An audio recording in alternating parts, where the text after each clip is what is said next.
Page 22, The Fool on the Hill, another Beatles piece. This is in cut time. Two flats. We're in the key of B flat major. Make sure you can do the scale on B flat major. And while you're at it, do G minor, because it has two flats. It's a relative minor. Wouldn't hurt to do the arpeggios too.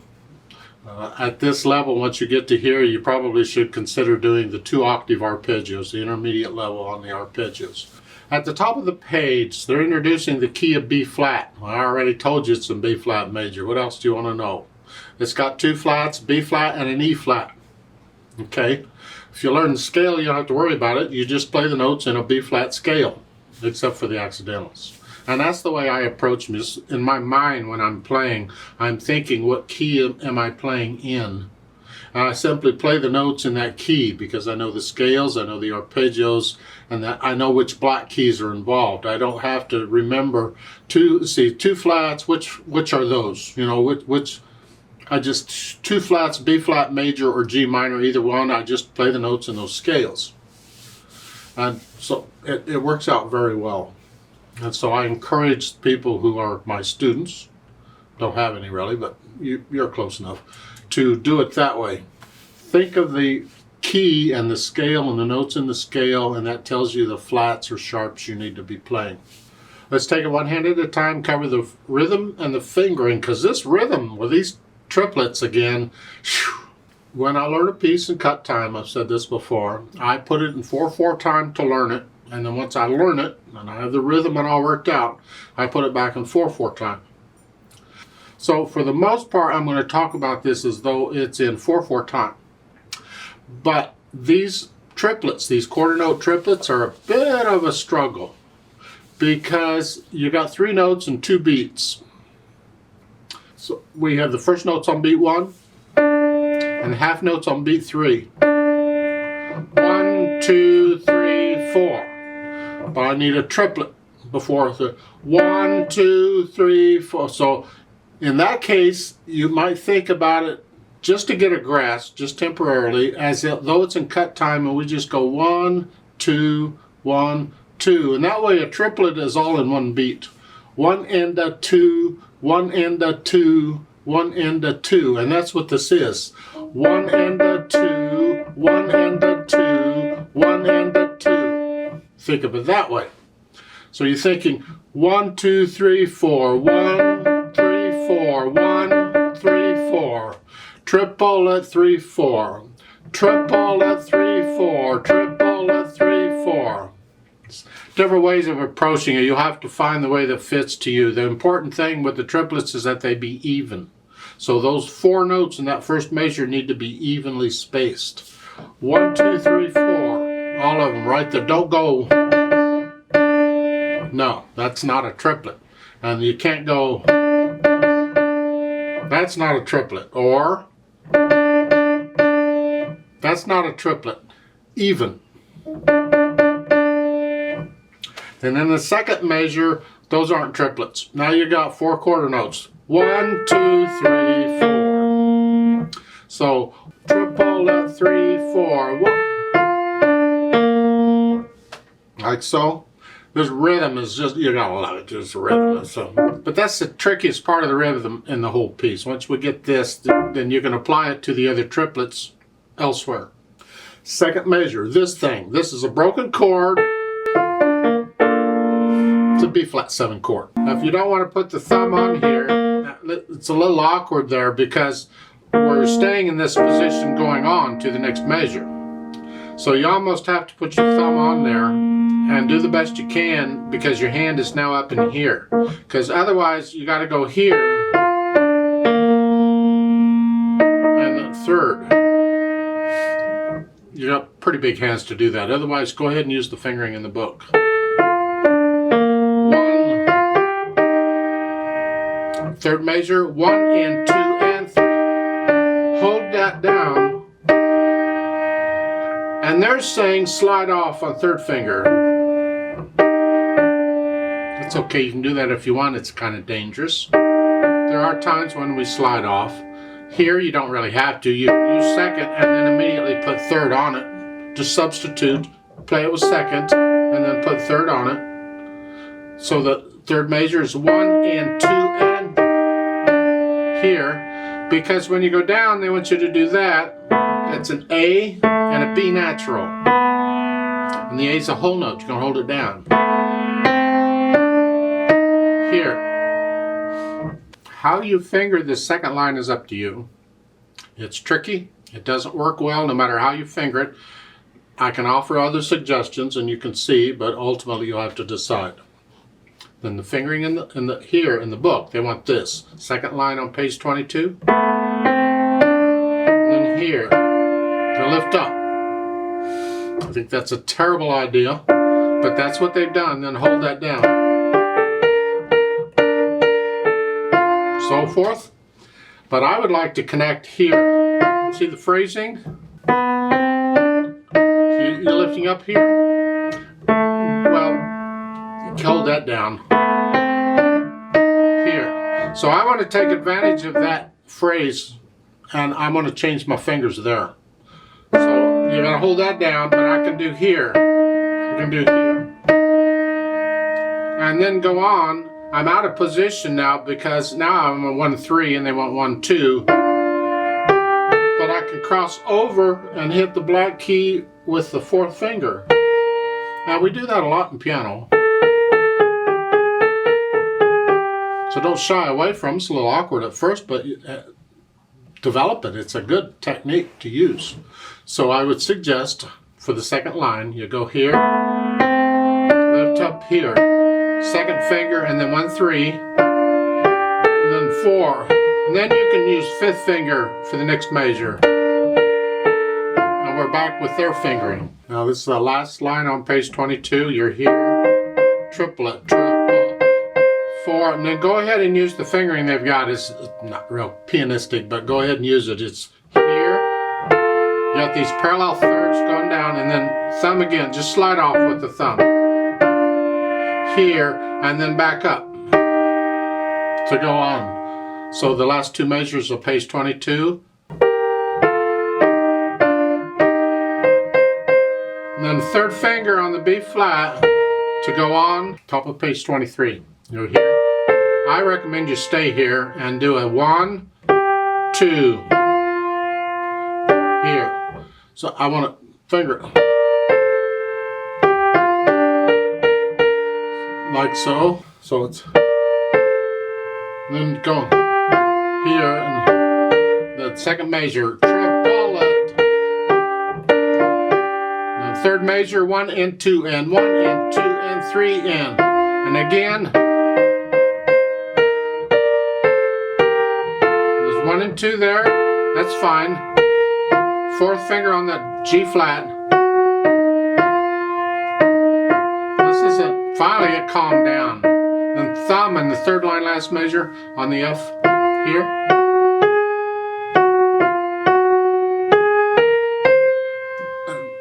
Fourth line down last measure. Hold that down. It's a whole note tied to a half note. So while you play all this other stuff, 1 and 2 and you're going to hold that down and the left hand takes over the other stuff.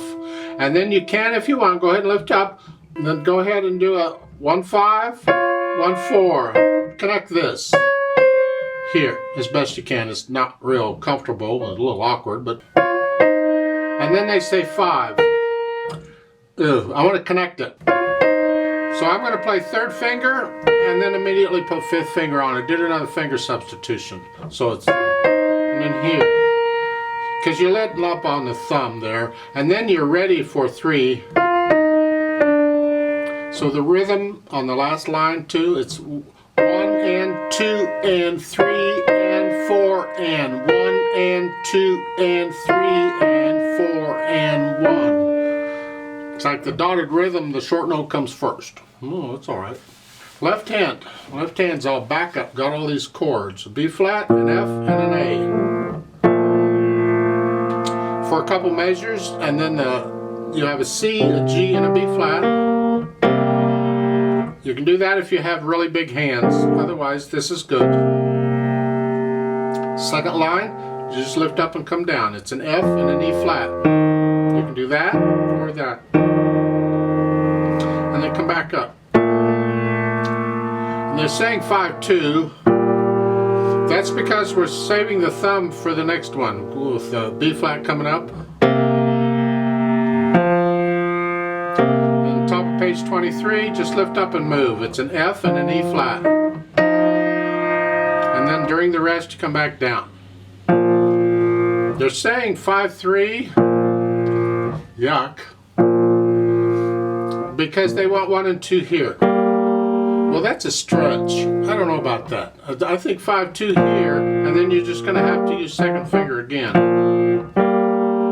Here as best you can. You'll have to work that out for yourself. But I don't like 5 and 2 there, or 5 and 3 there, excuse me. I'm going to use 5 and 2. Then here. Second line on page 23, last measure. It's a B flat, D flat, and then a B flat, C.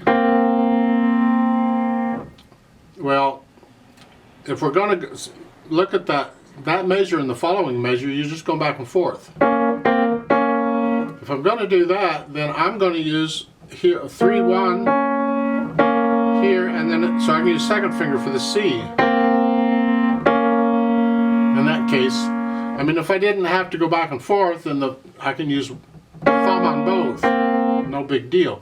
But because it's doing this, I want second finger. So 3, and then third line down, second measure. It's a G flat, a B flat, and a D flat. All black keys. That's fine, we can do that. Next line, 4-2-1. It's an A flat, a C, and an E flat. Remember the E flat's in the key signature. You do that for a couple measures, and then the last measure. 1 and 2 and 3 and 2-1.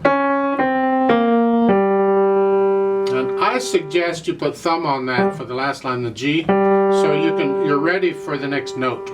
So again, the last measure, the fourth line, the eighth notes, thumb here, and that way going on, you can reach down if your hand's not that big, you have to move a little bit. Otherwise, just reach down for the G flat. A flat, don't worry about what it sounds like, it's just, and then during the rest you can come back up. And there's doing 3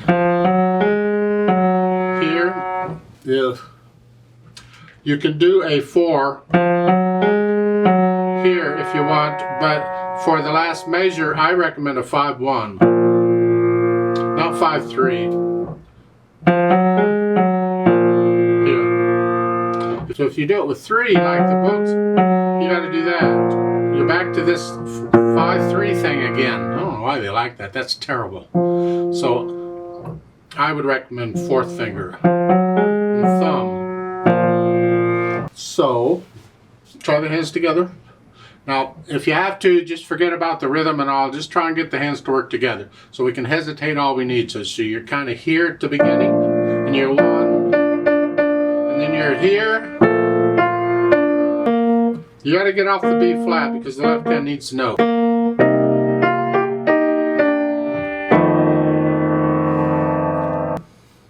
That's what's written. It's not my fault. That's what he did. Yeah, F, E flat, A, B natural. Only lasts for 1 beat, fortunately, because then we resolve it. Here.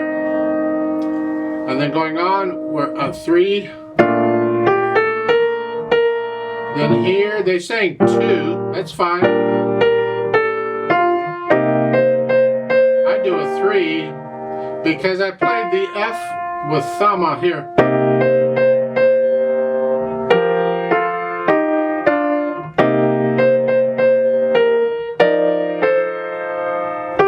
At the top of page 23, those eighth notes are by themselves. Let the left hand.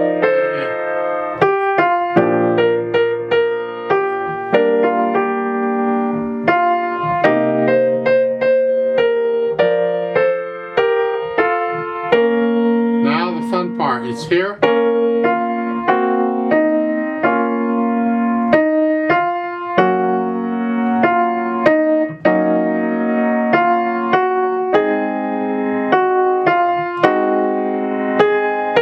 One and 2 and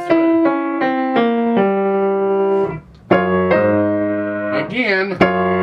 It's what they wrote, not my fault. Sounds wrong to me, but then the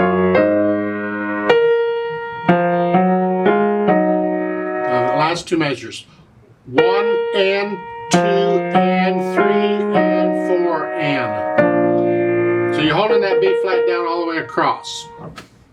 Then go back and try and put some rhythm into it and get rid of the hesitations. You can go whatever speed you got to try and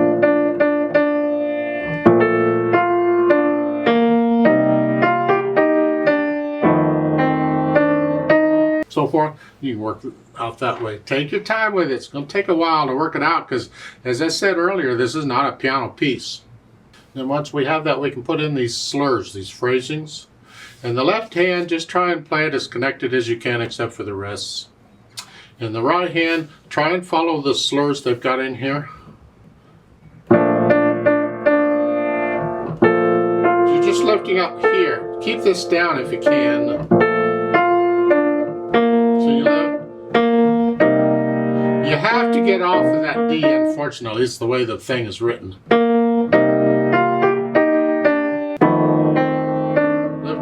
Lift up here. It's a new phrase.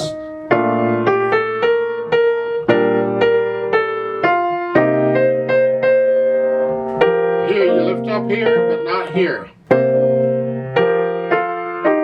And you lift up here, keep that down.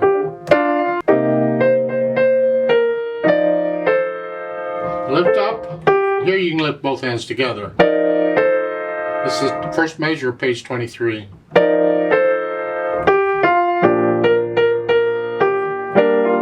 Lift up. You have to keep the left hand down and the whole note down. You're just lifting up here. Lift up.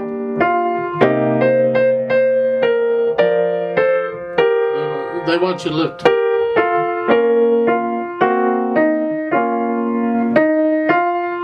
Keep this as legato as you can, and they have that. According to the words, there's no break there. You just slur all this together.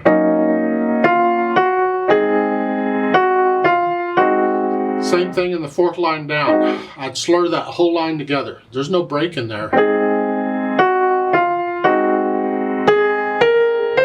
Because you read the words. The sentence goes all the way across, and then you're here. Now you lift up.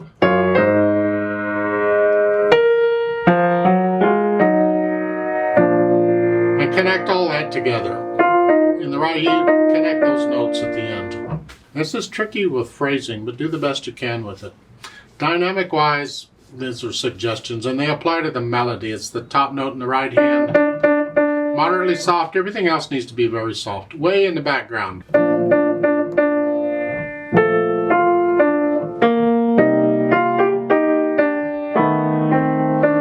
Another thing about these things with words, singing, just to add a little more complication to it. You know, you got to make it harder. You know, it's not hard enough. No. Those notes with words are melody. The notes without words are background. You bring out the melody, the background stays in the background, like in the first line. These are, but these are not. These are soft. Then.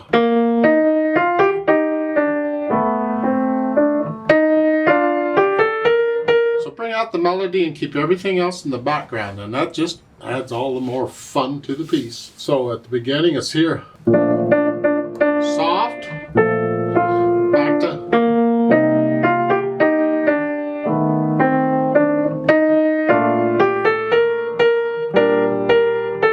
There's a, you go really loud, go up to about moderately loud there.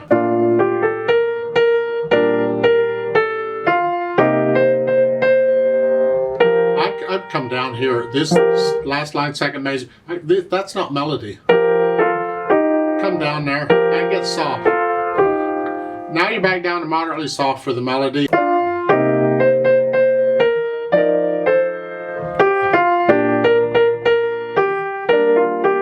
So forth. So put in the dynamics as best you can. Now at the bottom, or the last couple of lines or so of page 23, you do get louder at the end. For the last up here on world, yay! And this saw can be about a moderately soft to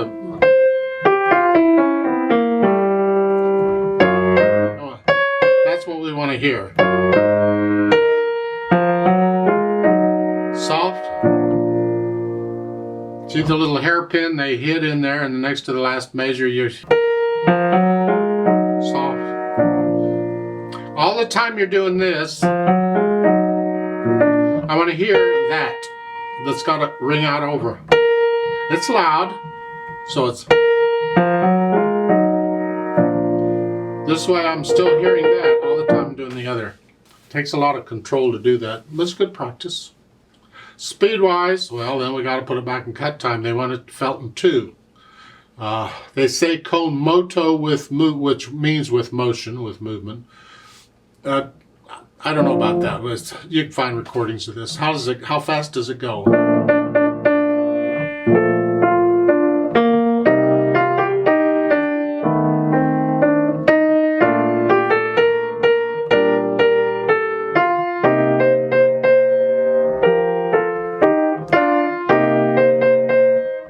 Somewhere in there, you experiment with the speed.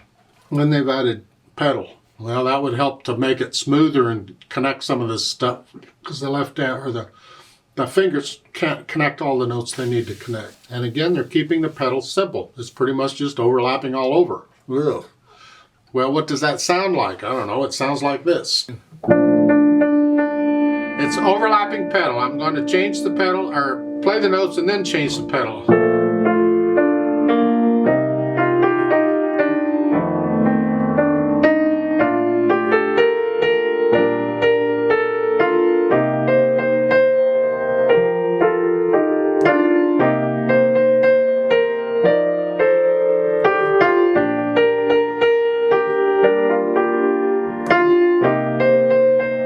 See, that's how they're suggesting you pedal it. If that sounds okay to you, go for it. I think it sounds terrible. It's just way too blurry. So I want to change the pedal when it starts getting blurry, and I want to hear the phrasing. So I gotta lift the pedal with the phrasing. So at the beginning you're fine. This is fine, overlap, but I'm gonna lift up. I'm gonna lift up with the hand and then pedal that note. And the reason I'm pedaling that pickup note is I want to connect the left hand. And I need to pedal to that. Otherwise I wouldn't pedal the pickup note. But so you're going to pedal it and then change it. So you know, this way. And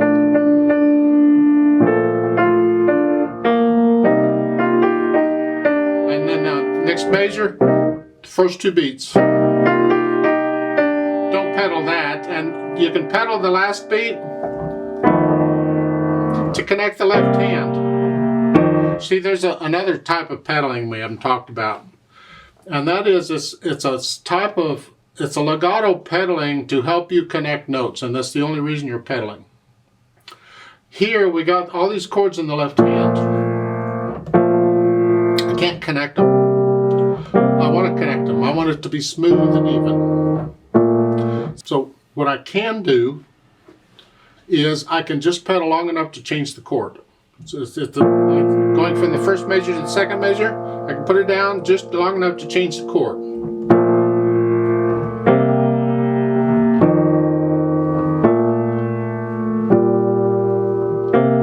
It connects, makes them all legato. And we use this technique sometimes. Well, in this piece, sometimes we need that technique to help us out. So it's like at the end of the first line, you're pedaling the first 2 beats, but then you let up. But I want to connect the left hand, so I got to pedal. So I got to pedal the last beat and then change it on the next measure. So see, it's pedals down, up, down, after, and then change it. And again, lift the pedal up so I can hear the phrase, but put it down again so I can connect the left hand. I'm really complicating this, but if you can grasp and hear and get the idea of what I'm trying to get across, you'll actually figure out the pedaling for yourself. It's pretty straightforward.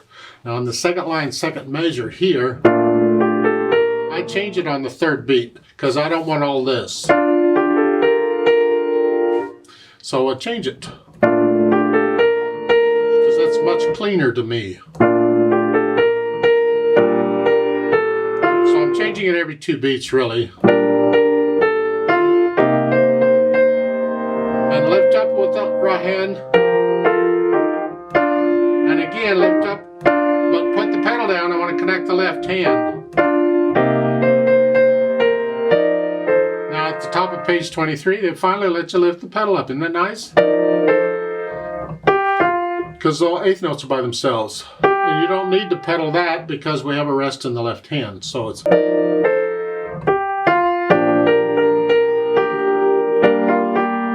in the last measure, the first line, I don't pedal until the half note in the right hand. Because I don't want this. No, so just don't pedal.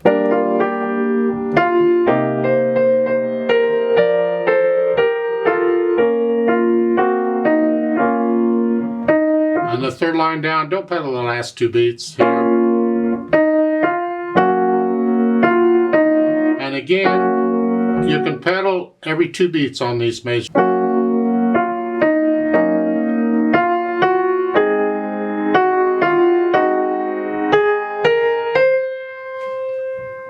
And here.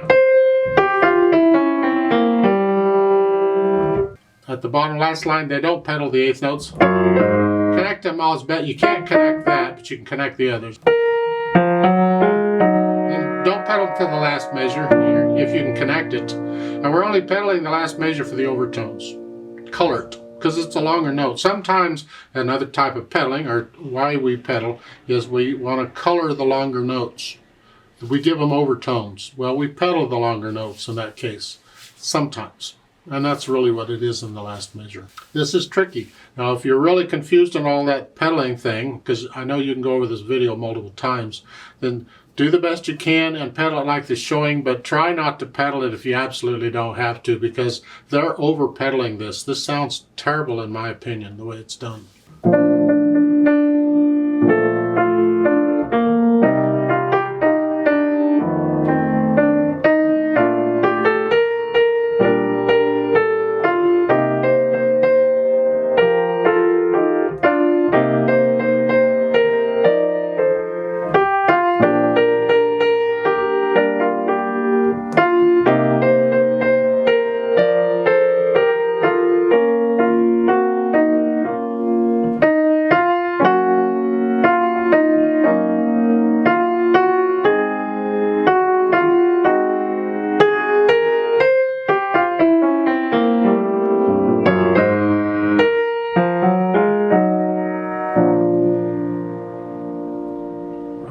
There is a retardando at the end. You see underneath the staff there next to the last measure. Just slow it down a little bit. That's fine. And they put the names of the chords above the staffs. That's kind of nice. If there's a guitar player around, they could read the chord names and play along and improvise with you. Play duets with a guitar player.